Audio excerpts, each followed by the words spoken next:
যে ক্ষতি আমার হলো তার দায় কে নেবে? বুঝিনি পাওয়ার আগে সবই যে হারাবে।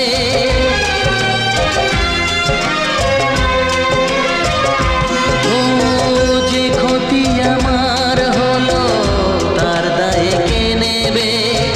বুঝিনি পাওয়ার আগে সবই যে হারাবে। শুধু শুধু কেন দিলে মরণের সাথ? ও চাঁদ